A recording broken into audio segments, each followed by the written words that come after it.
Welcome to another episode of the Product Coalition European Tour podcast series. I'm in the bonus tour city of Cardiff and I'm excited today to be joined by Rowan Whittington. Welcome, Rowan. Hello. Looking forward to chatting about why product managers shouldn't exist.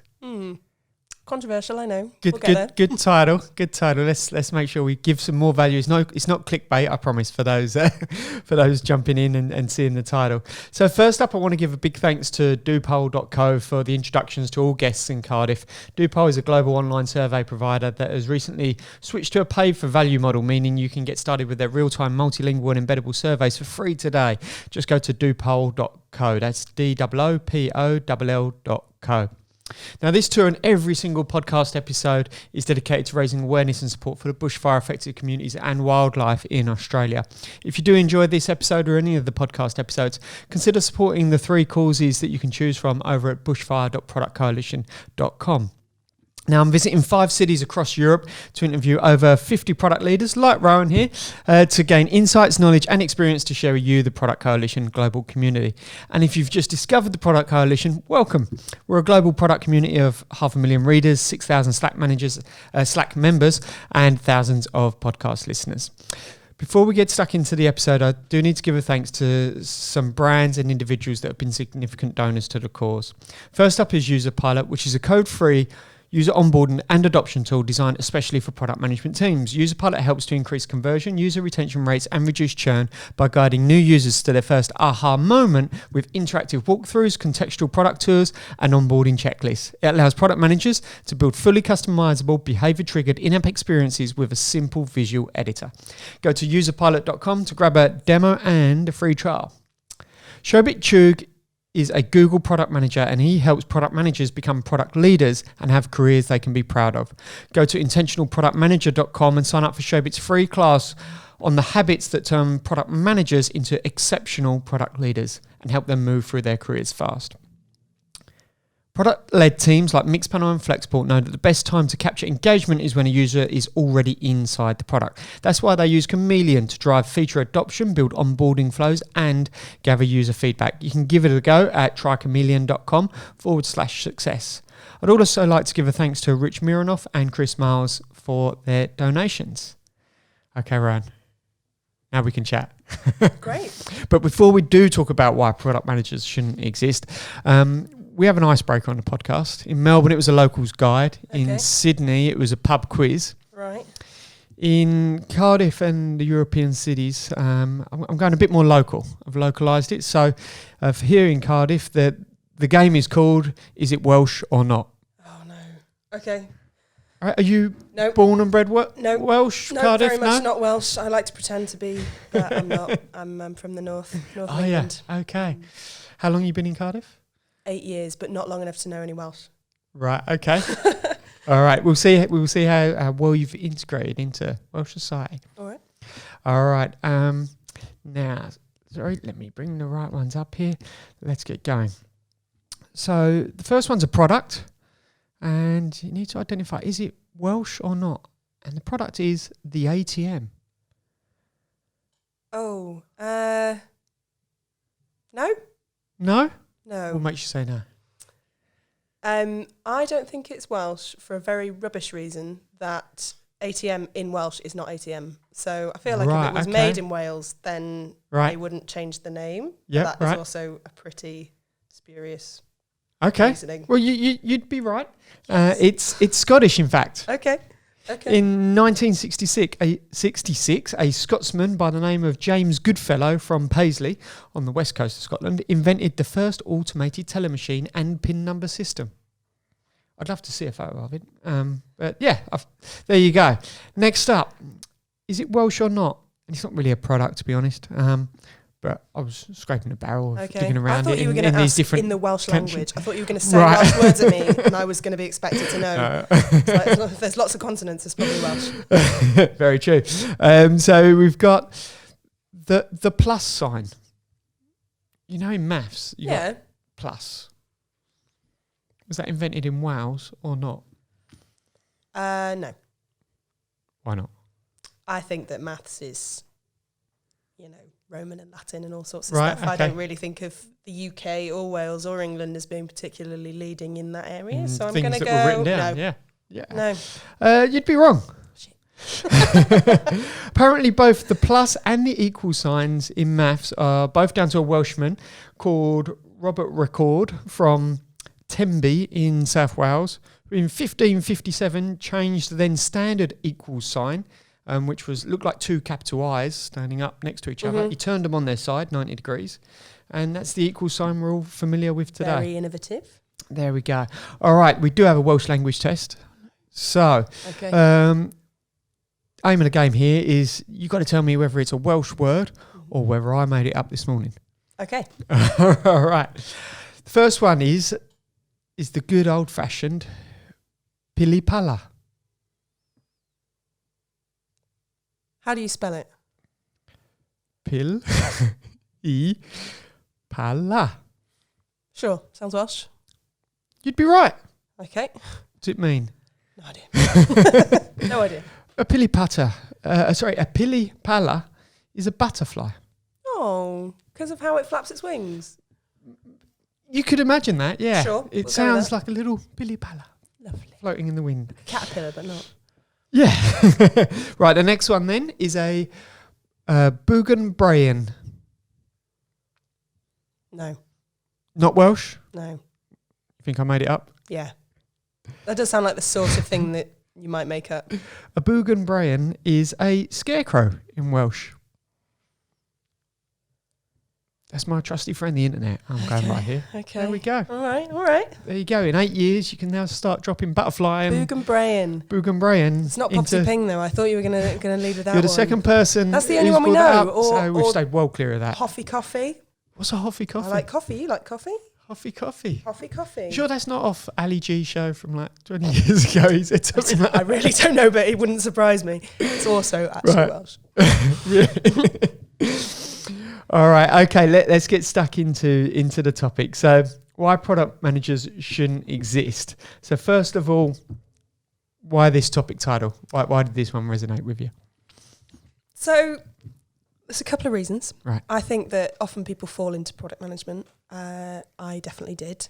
And a lot of people who are product managers are often being given the ill-fated task of trying to get everybody to pay attention to the product and the customer and what people might actually want. And in my opinion, in lots of places, people are basically just outsourcing that. They're saying, I don't want to have to think about it, let's get a product manager in. But then they're not giving that product manager any space to do anything. They're not letting them achieve anything.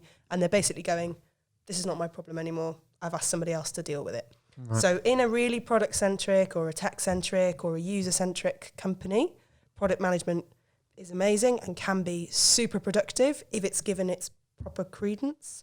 But I often find that product is a bit of a thankless task, and it's basically refereeing everybody else's ideas and plans, and nobody necessarily wants to have to talk about product. So it's almost going, I'm going to take that off my plate and give it to somebody else. Right, okay. And then when it's on somebody else's plate, it's not my problem anymore, so I can stop worrying about it. Right. So I think it's a bit of a lazy... I think the original idea of a product manager was probably a little bit of a laziness from other business leaders who go, I don't want to have to think about this anymore. People keep telling me I have to think about user experience and what the customer wants. So we'll just get someone else to do it, and then I can stop worrying about it. Right, okay. So what's been your entry into product? You said you fell into it. Can you tell us a little bit about your context? How did you get into product? That's a great question. So about 5 years ago, I joined the Admiral Group. So Admiral is a big insurer. They're just over the road on a graduate scheme, which was amazing. They've got an amazing graduate scheme. You kind of cycle through all sorts of different areas of the business. You can learn about marketing or product or claims or any of that.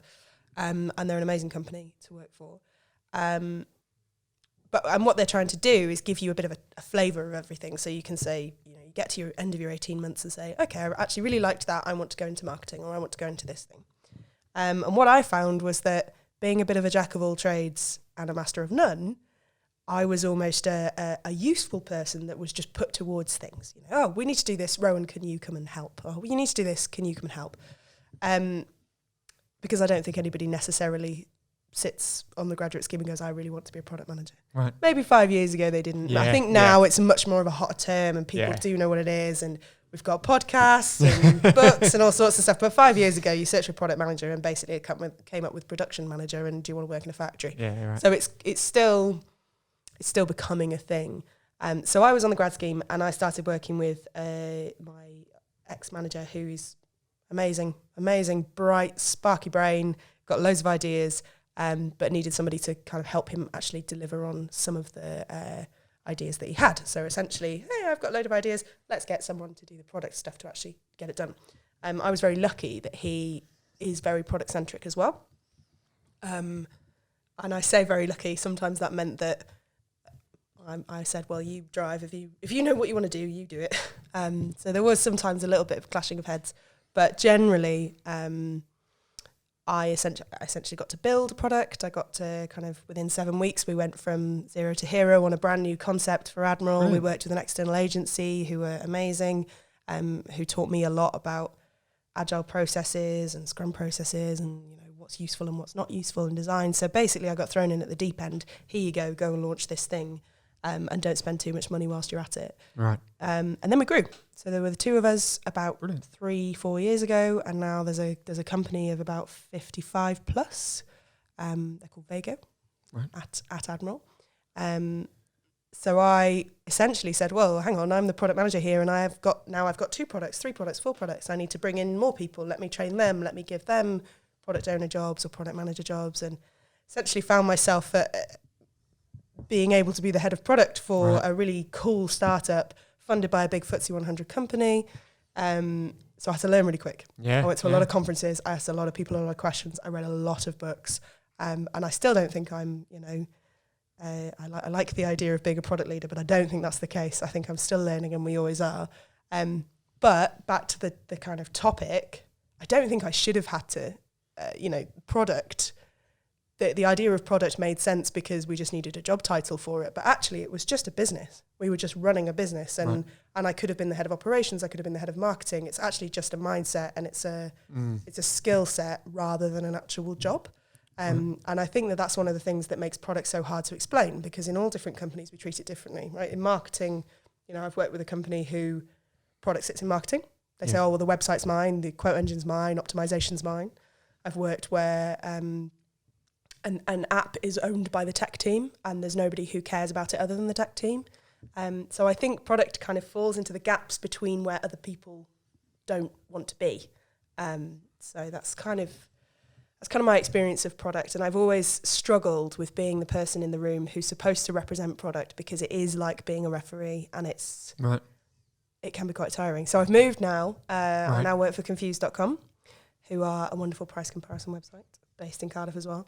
And I now run the car shopping stuff. So car finance, car valuations, if you want to buy a car, sell a car, basically anything that you might be needing a tool for when you're purchasing a new car. And that's where I am. So I'm the head of that, which essentially means I now look at commercial and product and tech and marketing. So all of those different areas fall into my remit, which means I'm not really product anymore, although I am still a product person. I've got a product manager on my team who's amazing. So I think for me, product managers shouldn't exist, but if you want to give people a springboard into allowing them access to all of the business and learn loads of stuff about loads of different things all in one go, call it a product manager if you like, call it a project manager if you want, call it a business development executive, it doesn't matter. But I think that the idea of product can sometimes be quite negative for some companies. Right. Interesting. It's great to hear that context. It does make a difference. Yes. I think. So this type of statement could undermine or could scare many product managers listening. Why do you think they might react that way to this type of statement? Because it's basically saying that I think the statement can imply that product managers aren't important. And I think they are important, but for me, a good product manager should be trying to work themselves out of being needed. As a leader and as a product-focused person, you should be trying to encourage everybody else in your company to do that as well. You should get to the point where you say, do you know what, you don't need my skills anymore. I have imbibed everybody here with the idea of being product-centric. You can have a project manager, or you can have a product owner, or you can have you can have someone whose responsibility it is to look after the product, But in a well-oiled machine, really a product manager's job shouldn't be as necessary. Right. So I would see that podcast title and I would say, hey, I've made my money out of being a product manager. How dare you say that they're not important? And I'm not saying that they're not important. What I'm saying is that I think that for people who are not in product, they are often seen as a scapegoat. They are seen as a way of saying, oh, well, product did that, not us. And people don't take responsibility for their businesses. And actually, 90% of businesses with a product person, the business that they're selling is the product.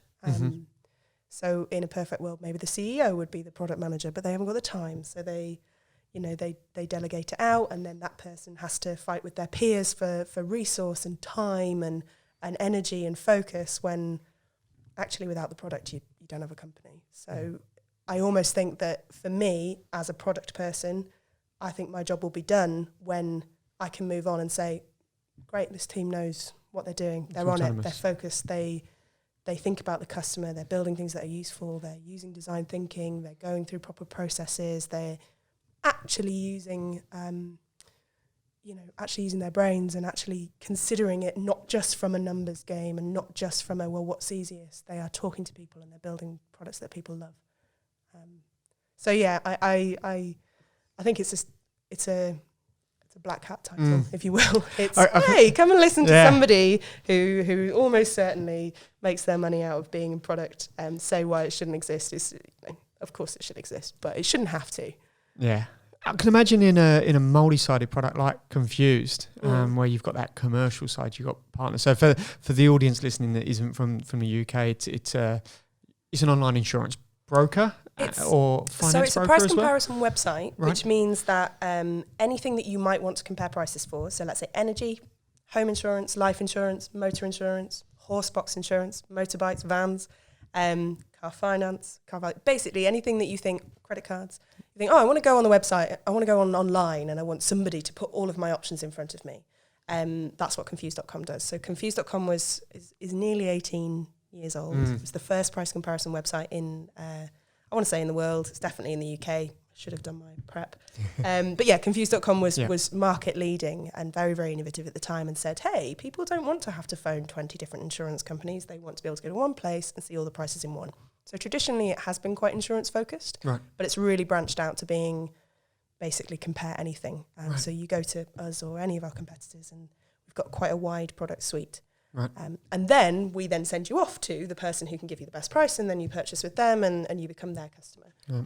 So you've got two sides to this. You've got lots of customers. Negotiate a price per click or a commission share or whatever, and then you've also got to go and get the general consumer in and say what a fabulous marketplace and optimise the experience for them. With a product that's got completely different problems and solutions, I imagine, involved in it, without a product manager, where would the vision and strategy be executed if a product person wasn't there leading it? Do you think it could be completely autonomous? Or will it always need someone? I think somebody does need to own the vision and somebody does need to own the strategy. But I actually really like the way that Confused.com does it. I like the fact that I am the head of an area. So I'm responsible for the numbers, the volumes, the marketing, all of those things for, 5-6 products. I'm not a product person. Well, I am, but we're not all product people. But essentially, we're responsible for the product vision. So my job title doesn't have product manager in it. I am given the space and autonomy to make my own decisions, and they can be both business conscious and customer conscious.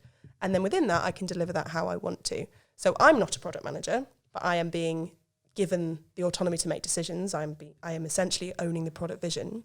I could have in my team a product manager, or I could have a project manager, or I could have a designer, or I could have a UX designer. The job title doesn't really matter. But I think that having product managers, people often don't give them the seniority that they might need to be able to get the things that they need to do done. So almost having maybe head of product, I would recommend heads of products or chief product officers who can really carry the vision, or principal product managers or any of those sorts of things.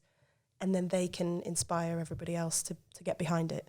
Almost like a mini CEO, I think, is much more useful. Whereas a product manager or a more junior product person often is having to fight for a seat at the table, and I don't think that's fair. Right. I don't think it's fair to expect people to be able to, and I'm speaking from a large business angle or from a kind of medium-sized business. I think if you give product the respect it needs, then it's perfect. But if you aren't, and you're just expecting somebody to be able to make a change, I think it's unfair, and everybody should take more responsibility for the product.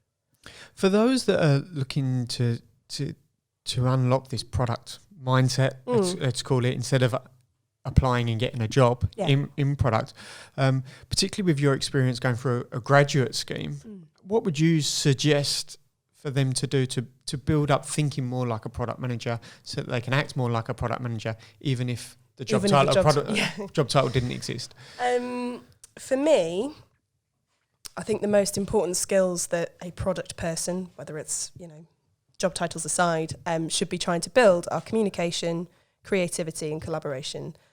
So if you can't get your ideas across to people, and if you are not able to listen to other people, you can't work in product. You can't have one person's opinion being the only opinion, the highest paid person's opinion in the room, the hippos, the zebras, the whichever acronym you want to use.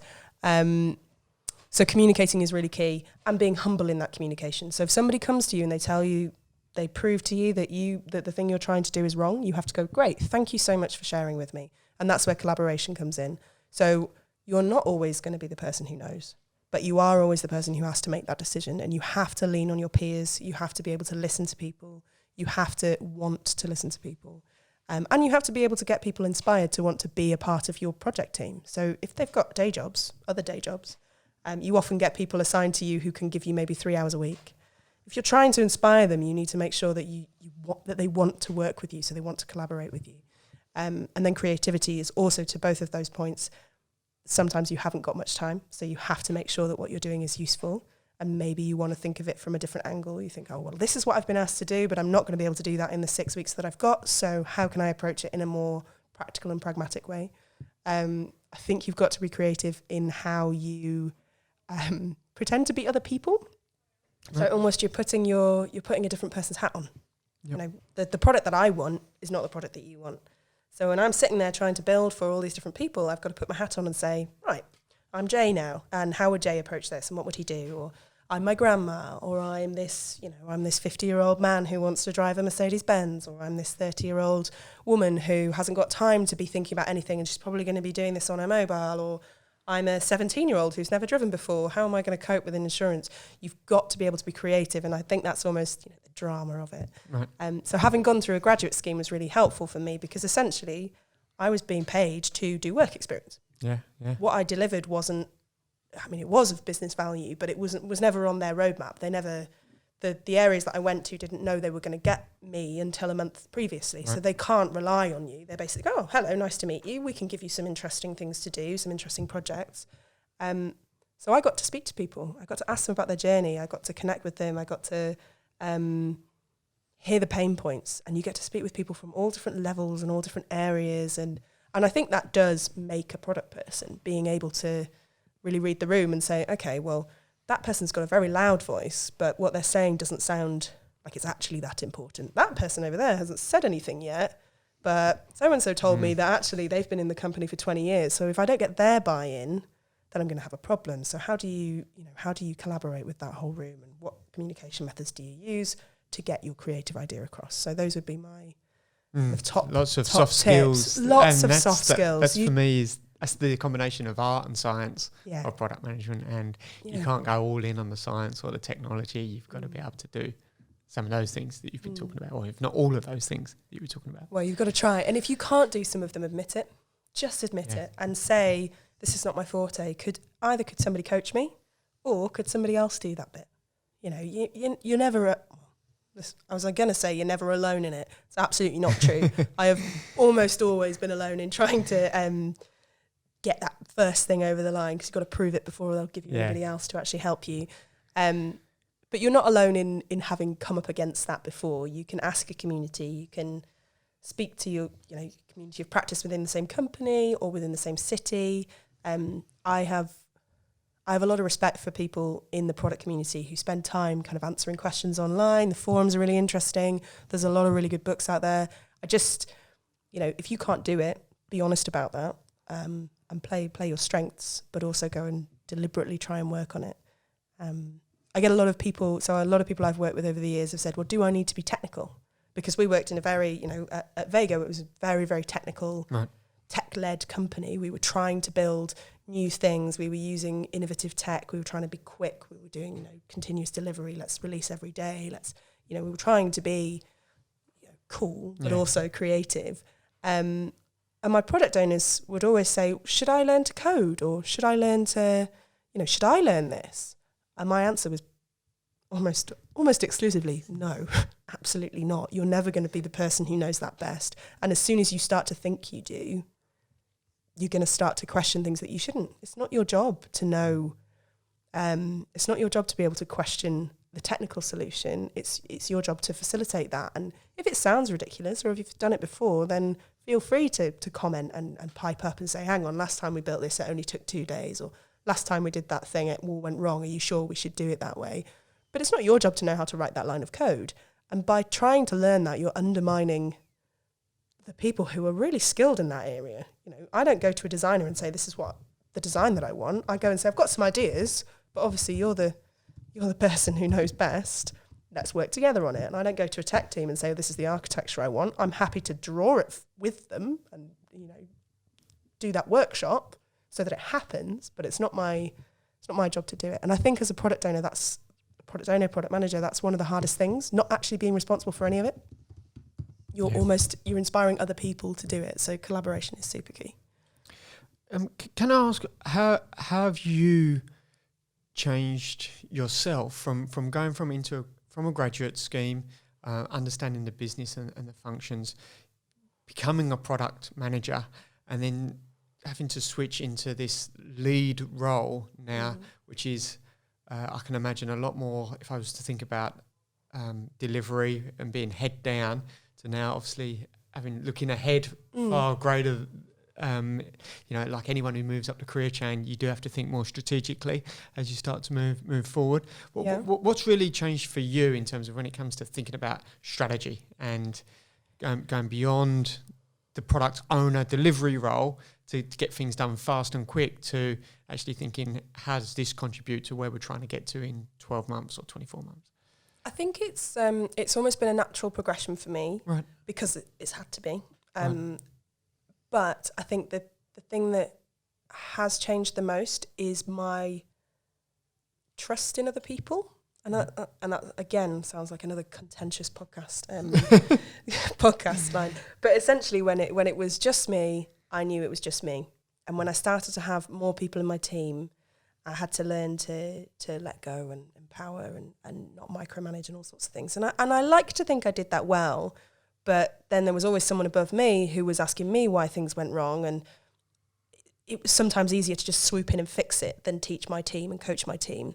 And I think now I genuinely have to say, that's your area. I trust you. You make the decision, and I will happily stand in the way if someone comes to throw fire at you. It's my job to protect my team, to empower my team, and to give them the space to make the decisions they want. But I don't have the time, nor should I make the time, to go and read every single ticket, to go and double check every piece of copy, to go and review every single release before it happens. Yes, it was useful that I know how to do all those things and that I loved doing all those things. And I loved nothing better than being stuck in a room, not unlike this, with 3 developers going, this thing's broken, let's try and work out what's happening, let's try and recreate it. But my time is not there anymore. And I have to let other people do that. And for me, my old boss at Vago used to empower me to do that. Great. He would come and he'd say, what's the problem? And I would tell him what the problem was, and he would go, okay, well, what are we going to do about it? He very, very rarely undermined me and went to double check. And I think that's what I've learned in kind of coming more to strategy. Right. I have to give those people that time. And if it does go wrong, it is on my shoulders and it is my issue. So it's my responsibility to coach people and to give them the tools that they have. But if it goes wrong, it's not a blame game. So I think that's the biggest change for me. I used to be incredibly hands-on.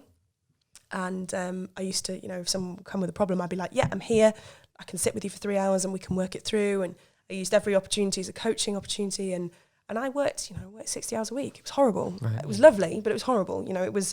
It was the best baptism of fire I could have asked for. And I know I've got the capacity to turn around and help people if I need to, but I also have to let them do it themselves. There's no, they're not going to learn, and they're not going to have the opportunities to take ownership and feel empowered and be like, that was my thing, I did that, that's cool. If I just always go and kind of swoop in and go, well, what about this and this and this? And then look into the future, I did very, very well to avoid a lot of that for a while, because my previous manager really loved the numbers. So I'll go, yeah, cool, you deal with them. Mm-hmm. I'll deal with the people and I'll deal with the product. You go and look at the numbers, because Excel makes me cry. Doesn't anymore. Quite good at it. But actually, I quite like it. I quite like it's storytelling. It's just storytelling. And I think as soon as you realise that, everything's easier. You take your product management skills of communicating and being creative and all sorts of stuff, and you say, right, well, basically I'm doing exactly the same thing, and now I'm trying to empower people to believe my story. And that's just a slight switch in how I'm applying the same skills. So I think being a product person is an excellent springboard to future leadership and to kind of guiding and helping people do things, whether that's a product person, the actual phrasing is to be debated. But I do think that the skills that product managers have should be very highly in demand. Right. Can I ask, is there tactics you employ to try and uplift the mindset and the capability of your team or engineering, etc.? And what are they to help remove this concept of you being a product manager and to create the autonomy we were talking about earlier? Yes and no. There's definitely things I've tried that haven't worked. Right. I used to do something that I'm sure irritated every single member of my team at the time, but hopefully it was helpful, is whenever somebody would ask me a question, my first response was, do you need to ask me that? Do you need to ask me that? Or could you ask anybody else that? Because I was very conscious that I was turning into a silo of knowledge. Right. And by saying, do you need to ask me that, often people will go, oh, no, actually, I could ask so-and-so, or I could go and check here, or I could do that. And that would encourage that self-research, if you will. So Rowan, where's this thing saved? Go and have a look. Don't ask me, because I might not always be here. But also, what are the rules and the logic behind this and this and this? I said, well, do you really need to ask me that, or do you think you could find that out yourself? So almost putting a blocker in place to stop me from becoming that central hub of knowledge, because I was that, because I did know those things. Yeah. So for those people to learn those things, they have to go and find it out themselves rather than me just giving them the answer. So I think that has always been quite helpful. I did try to do kind of open training sessions. So sort of, pooling all of the things that people might want sessions on and say, okay, well, once a week or once every 2 weeks, we'll get in a room for 2 hours and you can ask me all the questions you want and I'll come with some prepped stuff and we can talk through it. So almost giving that specific time and saying you've got product training and that will be happening. I think technically, so with engineers, one of the things that I have always found works incredibly well with working with engineers is asking them their opinion. I know, mind-blowing. Because they've always got better ideas than most people, some of the devs I've worked with over the years have been amazing. They've been the people who've said, well, why don't we do this? Or why don't we, we should have discount codes, or we should do this thing, or, well, if somebody cancels, then we should do this and this and this and this and this. They've got the ideas because they've been asked to do that thing millions of times. If you get a developer who's worked in 5 different e-commerce companies, don't try and reinvent the wheel. Go and say, well, what did they do in your old place? What worked well there? What did you build that time? And they're incredibly creative. And I think lots of people don't really take that into consideration. They think I need to write the ticket and it needs to have 10 bullet points on, and when I give it to them, they will do exactly what I ask them to do. But they won't, because there's all sorts of other things that you won't have thought of that they have to do. There's testing that they need to do that they will be able to do once they've built it. And also, you might not be right. Just as much as marketing is your stakeholder and design is your stakeholder, tech is your stakeholder as well. And again, as a product person, that's a nightmare, because you're in the middle of everybody saying, I want. But you should listen to the tech team, because they've got good ideas. And also, if it's their idea, I'm sure they will come to you with it, with telling you exactly how long it'll take, and that maybe they'll do it off the side of the desk. So I think coaching people is almost just trying to encourage people to know what they need coaching in, which is the hardest bit. You know, what are you struggling with? What do you need help with? What was the thing that took up all of your headspace yesterday? What are you worrying about? I went to a talk a couple of years ago, the CEO of Hello Alfred, I think she's called Marcella Sapone. Right. She's based in the States, and she was talking about an exercise that she used to do with her team, which I have since then always do, once a week or something with various different people, which is called 70-30. So you draw a circle, right, and then you put a pie, like a pie chart, and you do a 30% and a 70%. And the 70% is what you spent your week doing. So you write in that, you say, this is what I've spent the week doing: emails, right, Slack messages, stand-ups, design workshops, writing a paper for an oversight or governance thing. And then you go into the little one and you say, well, what have you spent your week thinking about? And then at the end of that, you sit and you say, well, the things you're thinking about are the things that you think are the most important. Are they represented in what you're doing? So I would do this on a Friday afternoon with my team, and I'd say, okay, are they represented in what you're doing? No. Okay, then what you're going to do is you're going to go away with maximum 3 objectives for the next week to make some of those things that you're thinking about become reality. So moving it into your doing. So whether that's, I've been thinking a lot about how we could improve this process, fine, book it in. Let's have an hours-long workshop next week. Book it in now. We've all agreed we're going to do it. That'll take it out of thinking and into doing. And I thought that was really useful, especially when people have got so many things going on. You just get so drudged in the day-to-day that people have got great ideas. But if you never give them the space to tell you they've got ideas, they're not, people don't make space for themselves because they're so conscious of delivering what they've been asked to deliver. I like that. I like that, especially mixing it up with a retro, just to change the format a little bit and keep it fresh. And doing product retros as well. So we do. Well, I don't anymore, but I used to do product retros with the product owners. So you do a retro with the developers and the product owner and the scrum master, and you go through that and you say, well, how did this sprint go? Also a weekly, how's your week gone? Right. What are the problems you've been having? You're creating that community. If you've got 4 product owners, they should speak to each other just as much as your tech team do. But we don't need pair programming, and we don't need people to review our code. So you have to force it. Otherwise, again, being a product owner is really lonely. So trying to get people in the room to talk to each other is quite important. Nice. Yeah. Like when I think about concepts like Scrum of Scrums and things like that, it's bringing people together, but to focus on delivery, not focus it's all on delivery focused. What's not delivery that you're working on or worried about or behind on or ahead of. And getting into sprints for that is also helpful. So design sprints. So my old product design lead is amazing. He does design sprints. He was like, well, you work in sprints in engineering and product, so I'm going to do exactly the same thing. So that he could manage the work that came into his area, so that he could say, well, no, you didn't get it to me in time, so I'm not doing it. He almost, he saw the opportunity. He went, well, you're doing it like that. So if I do it like that, then I'm doing the same thing and we can talk the same language. Kind of bringing it out to all those things and having tickets for product ideas and all sorts of stuff, I think has been really helpful. One of the heaviest weights on a product manager's shoulder is prioritization. If there wasn't any product managers, who would prioritize, do you think? And who would own that priority?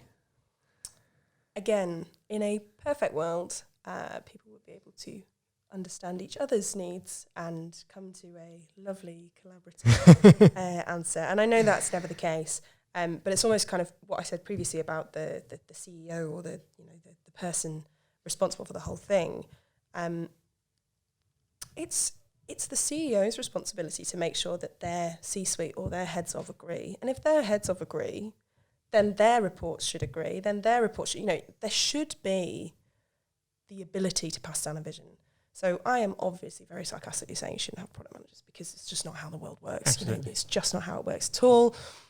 But if you could rewrite the structure of a business, you would have your product vision as your company vision, and then everybody is working towards that. And you'd be able to say, well, we've justified it that we have 20% tech credit on every single sprint. That's technical work needs to be done because in order to keep the product going, it has to, so it's 20% every sprint. 80% is agreed amongst the senior management, and once it's agreed, you crack on. You know, you have to have trickle down and you have to have trickle up. You have to have the capacity for someone to have a great idea and for it to make its way into the Scrum team, but you also have to have the capacity for the CEO to say, I want something and I've got reasons, and for it to trickle into a Scrum team. So I almost think that prioritization would be easier if everybody was singing from the same hymn sheet, and everybody's not singing from the same hymn sheet because they're all outsourcing that shared hymn sheet to one person. They're saying, oh, well, the product manager deals with that bit.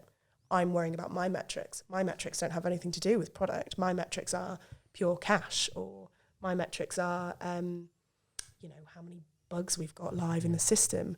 Those aren't product KPIs. If everybody had product KPIs in their area, prioritization would be less of a bloodbath. Obviously, the personal incentives as well influence prioritization, and that's where I've seen conflict as well. Why one thing goes above another can depend on which stakeholders influence the most by their own either short or long-term incentives. Yeah, but I almost, and this is a very, very contentious thing to say, and it's not what I would actually be advocating for, but again, if you're the leader of a company, if you're the CEO, and you can't get your team to agree, then that's your problem. You know, you should be arbitrating. You should be in the room trying to ensure that people are listening to one another. You should be encouraging a good collaboration between your team. And if you're not, because you're saying, oh, well, those who manage to make their way out of that bloodbath win, that's not good leadership. And essentially then you are delegating having to referee that match to somebody else because you can't be bothered. And I think you shouldn't be responsible for a company if you can't take the responsibility of actually managing and looking after your people so that they don't have to have personal incentives and they can feel appreciated and the last thing they should be doing is going and saying, oh, I haven't been able to get this thing done because somebody else has got their thing done, and the CEO saying, well, that's not acceptable. You know, they should say, yes, I know that, because I've agreed that other person should do that thing. Thank you for letting me know. We're on it. You know, that visibility only comes from having prioritization being important. And if it's all the way down in backlog session, of course it's not. And where everyone's got buy-in then of that prioritised backlog. And for me, it's always a telltale sign if a product manager feels they truly own prioritisation, they own the backlog and it's theirs, and they can do what they want with it. It's not a good sign either of the product manager or the culture that they're in that's forced them into that position, as opposed to being quite comfortable sharing the baby and letting the village raise the baby instead of... And exactly that metaphor. It takes a village, right? And if you're just saying that it's one person's responsibility, it doesn't happen. And that is a wonderful, thank you. I'm going to take that metaphor away with me. I love a metaphor. That metaphor is perfect. The idea that, oh, well, we'll just make one person the town crier and it'll all just get done. That's absolutely not what happens. Yeah. So having a product manager doesn't work. Get everybody on the same page and take responsibility for your product, because as a CEO, you've got a product. Or you think you have anyway. You're trying to make someone give you money for something or not give you money for it. You're trying to get somebody to use something that you've put out into the world. That's your job as a CEO. Thanks so much, Rowan. All right, thank you very much for having me. Great to talk through and think through all of this. No, it's been rude about product. Pleasure. I do love it, I promise. It's been an absolute pleasure. Thank you very much. It's been good fun. Thank you, everyone, for listening to this episode and any of the episodes from the Product Coalition European Tour podcast series. If you've enjoyed this episode or any of the other episodes, please consider showing your support for the bushfire affected communities, wildlife and volunteer firefighters in Australia who have had a hard time in recent months. You can do so by heading over to bushfire.productcoalition.com. Thanks again, Rowan. Thank you for having me, Jay. Thanks everyone for listening. Until next time, take care. Bye-bye.